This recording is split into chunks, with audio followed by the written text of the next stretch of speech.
कोठारी और स्वागत है आप सभी का आपके अपने YouTube चैनल चैंपियंस एकेडमी पर। प्रीवियस ईयर क्वेश्चन की सीरीज चल रही है और ये इसका पार्ट 9 है, जहां हम डिस्कस कर रहे हैं आरआरबी एनटीपीसी और ग्रुप डी की एग्जाम में पिछले सालों में पूछे गए क्वेश्चंस जिनके रिपीट होने की 100% संभावना है। तो इस धमाकेदार वीडियो को पूरा अंत तक देखते रहिए और यदि चैनल पर नए हैं तो चैनल को सब्सक्राइब करना बिल्कुल भी ना भूलें। आपके सामने जो हम पहला सेक्शन डिस्कस करने वाले हैं वो है पॉलिटी। इस पूरे वीडियो में हर सब्जेक्ट के अलग अलग मैंने क्वेश्चंस आपको अवेलेबल करवाए हैं। तो चलिए स्टार्ट करते हैं। पहला क्वेश्चन है, उच्च न्यायालय के अधिकार क्षेत्र को बढ़ाने और घटाने का अधिकार किसे प्राप्त है? आपके सामने 4 ऑप्शन है, राष्ट्रपति, प्रधानमंत्री, लोकसभा अध्यक्ष या फिर संसद। तो चलिए देख लेते हैं इसका सही आंसर क्या है। इसका सही आंसर है संसद। अगर संसद चाहे तो उच्च न्यायालय यानी कि हाई कोर्ट के अधिकार क्षेत्र को बढ़ा सकती है या फिर घटा सकती है। अगर बात हाई कोर्ट की है तो आपके लिए एक आर्टिकल जान लेना बहुत जरूरी है, आर्टिकल 226। इसके अंतर्गत हाई कोर्ट के द्वारा रिट जारी की जाती है। और वहीं अगर मैं बात करूं आर्टिकल 32 की, तो इसके द्वारा सुप्रीम कोर्ट जो होती है वो रिट जारी करती है। ये दोनों ही आर्टिकल एग्जाम में पूछे जाते हैं, तो ये आपको याद रखना है कि ये हाई कोर्ट के द्वारा किया जाता है अनुच्छेद 226 के तहत, और 32 के तहत सुप्रीम कोर्ट के द्वारा रिट जारी की जाती है। चलिए नेक्स्ट क्वेश्चन है, भारत में राजनीतिक दलों को कौन मान्यता देता है? आपके सामने 4 ऑप्शन है, मुख्य न्यायाधीश, निर्वाचन आयोग, मुख्य चुनाव आयुक्त या फिर इनमें से कोई नहीं। तो चलिए देख लेते हैं इसका सही आंसर क्या है। इसका सही आंसर है निर्वाचन आयोग। निर्वाचन आयोग के द्वारा राजनीतिक दलों को मान्यता दी जाती है।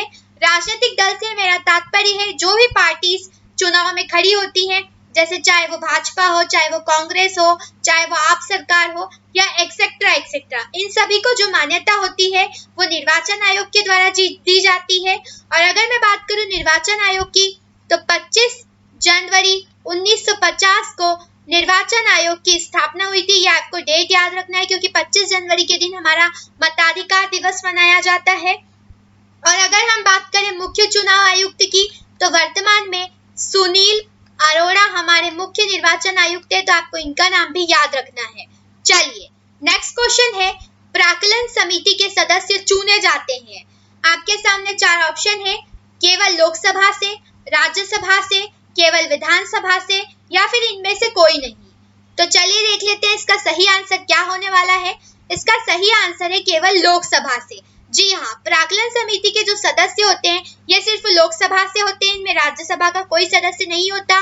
और इनकी सदस्य संख्या जो होती है वो टोटल 30 होती है। 30 लोग प्राक्कलन समिति के सदस्य होते हैं। अगर मैं बात करूं लोकसभा की, तो आपको याद रखना है कि लोकसभा जो है वो हमारा निम्न सदन है और वहीं पर राज्यसभा जो है वो हमारा उच्च सदन है। चलिए अब बात करते हैं हम ज्योग्राफी के इंपॉर्टेंट क्वेश्चंस की, जो कि प्रीवियस ईयर में पूछे गए हैं।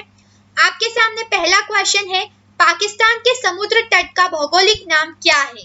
आपके सामने 4 ऑप्शन है, मालाबार तट, कोरोमंडल तट, मकरान तट या इनमें से कोई नहीं। तो चलिए देख लेते हैं इसका सही आंसर क्या है। इसका सही आंसर है मकरान तट। पाकिस्तान के तट को मकरान तट कहा जाता है। वहीं अगर हम भारत का मैप ड्रॉ करें तो इस निचले हिस्से में ये वाला जो एरिया होता है ये होता है केरल का, और ये जो तट होता है इस तट को कहा जाता है मालाबार तट। ठीक है, ये आपको याद रखना है। और वहीं अगर मैं इस हिस्से की बात करूं तो इसे कहा जाता है कोरोमंडल तट, जो कि तमिलनाडु से लगा हुआ होता है। तो ये भी कई बार एग्जाम्स में पूछा गया है। मैप के थ्रू स्टडी करना आपके लिए बहुत ज्यादा फायदेमंद होगा। चलिए नेक्स्ट क्वेश्चन है, बलूचिस्तान क्षेत्र किस देश में स्थित है? आपके सामने 4 ऑप्शन है, पाकिस्तान, अफगानिस्तान, भूटान या नेपाल। तो चलिए देख लेते हैं इसका सही आंसर। वैसे आप लोगों में से कई को मालूम होगा, इसका सही आंसर है पाकिस्तान। पाकिस्तान में बलूचिस्तान क्षेत्र भी शामिल है। अगर मैं पाकिस्तान की राजधानी की बात करूं तो पाकिस्तान की राजधानी है इस्लामाबाद। अगर हम बात करें पाकिस्तान की मुद्रा की, तो पाकिस्तान में भारत के समान ही रुपया यूज किया जाता है। और पाकिस्तान के प्राइम मिनिस्टर जो है वो है क्रिकेटर इमरान खान। इतना आपको पाकिस्तान के बारे में याद रखना है और ये इंफॉर्मेशन आपको लगभग हर देश और हर स्टेट के बारे में होनी चाहिए। चलिए नेक्स्ट क्वेश्चन है, ज्वालामुखी के मुख को क्या कहा जाता है? आपके सामने 4 ऑप्शन है, क्रेटर, एपिसेंटर, फॉक्स या फिर वोल्केनो पाइप्स। तो देखते हैं इसका सही आंसर क्या है। इसका सही आंसर है क्रेटर। जहां से ज्वालामुखी की उत्पत्ति होती है वहां पर एक गड्ढा पाया जाता है। इस गड्ढे से होकर के ऐसी ज्वालामुखी की जो है वो तरंगे निकलती है। इस गड्ढे को कहा जाता है क्रेटर। वहीं पर अगर हम बात करें वर्ल्ड के कुछ फेमस ज्वालामुखी की, तो आपको याद रखना है कि वेसुवियस ज्वालामुखी जो है ये इटली में आता है। इसके अलावा एटना और स्ट्रोम्बोली, इनके नाम काफी पूछे जाते हैं। ये तीनों ही जो ज्वालामुखी है ये तीनों के तीनों इटली में आते हैं, ये आपको याद रखना है। वहीं अगर मैं बात करूं जापान की, तो जापान में फ्यूजियामा करके जो होता है ये काफी ज्यादा एग्जाम में पूछा जाता है। जापान का फ्यूजियामा, इटली का वेसुवियस, एटना और स्ट्रोम्बोली। अब आपका ये होमवर्क है कि आपको इटली और जापान दोनों के बारे में राजधानी, मुद्रा और प्राइम मिनिस्टर कमेंट बॉक्स में कमेंट करके बताने हैं। चलिए नेक्स्ट पोर्शन है साइंस का। साइंस से काफी ज्यादा मटेरियल एग्जाम में कवर होता है। चलिए देखते हैं। पहला क्वेश्चन है, पौधे जो नमक युक्त मिट्टी में उगते हैं क्या कहलाते हैं? आपके सामने 4 ऑप्शन है, थ्रैम्ब्रोफाइट, हेलोफाइट, लिम्नोफाइट या फिर जीरोफाइट। तो चलिए देख लेते हैं इसका सही आंसर।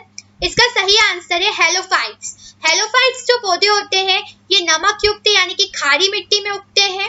चलिए नेक्स्ट क्वेश्चन है, लीवर के अध्ययन को क्या कहा जाता है?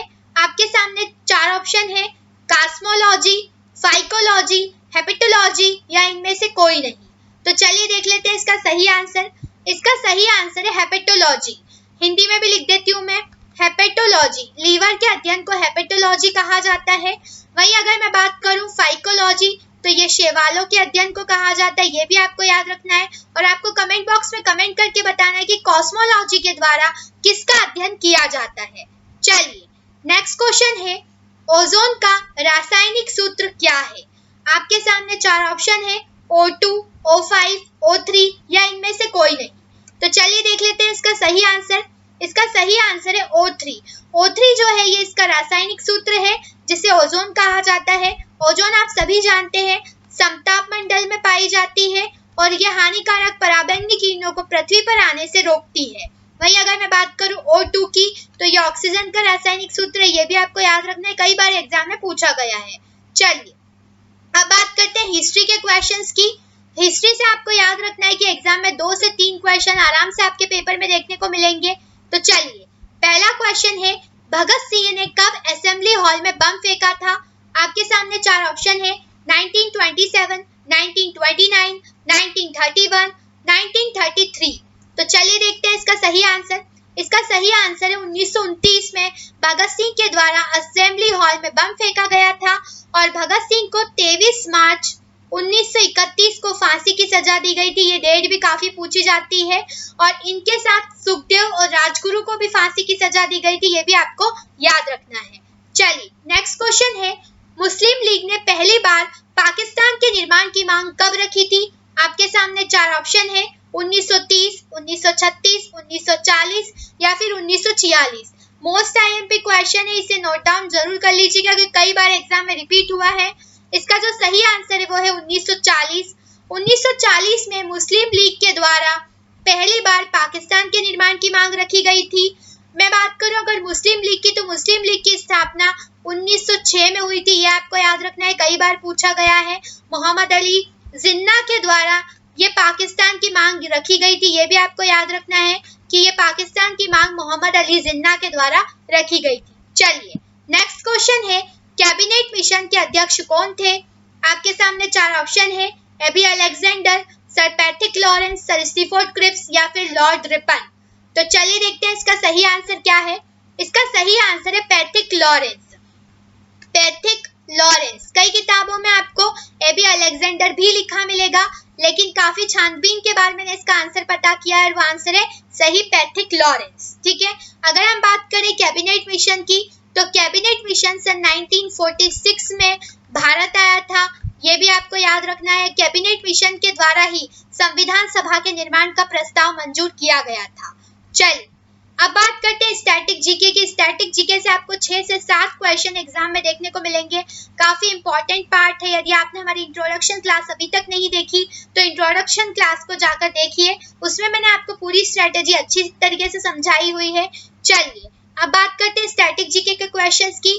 पहला क्वेश्चन है, भारतीय सांख्यिकी संस्थान कहाँ स्थित है? आपके सामने 4 ऑप्शन है, दिल्ली, मुंबई, कोलकाता या फिर चेन्नई। तो चलिए देख लेते हैं इसका सही आंसर क्या है।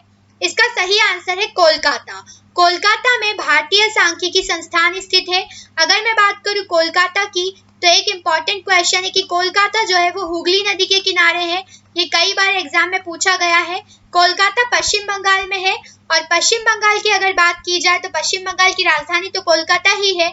अगर चीफ मिनिस्टर की बात करें तो ममता बनर्जी है, ये भी आपको याद रखना है। और यहाँ के अगर राज्यपाल की बात की जाए तो यहाँ के राज्यपाल है जगदीप धनखड़, क्योंकि ये एग्जाम में काफी बार रिपीट होता रहता है कि राज्यों की राजधानी और चीफ मिनिस्टर पूछे जाते हैं, इसलिए आपको इतना हर राज्य के बारे में पता होना चाहिए।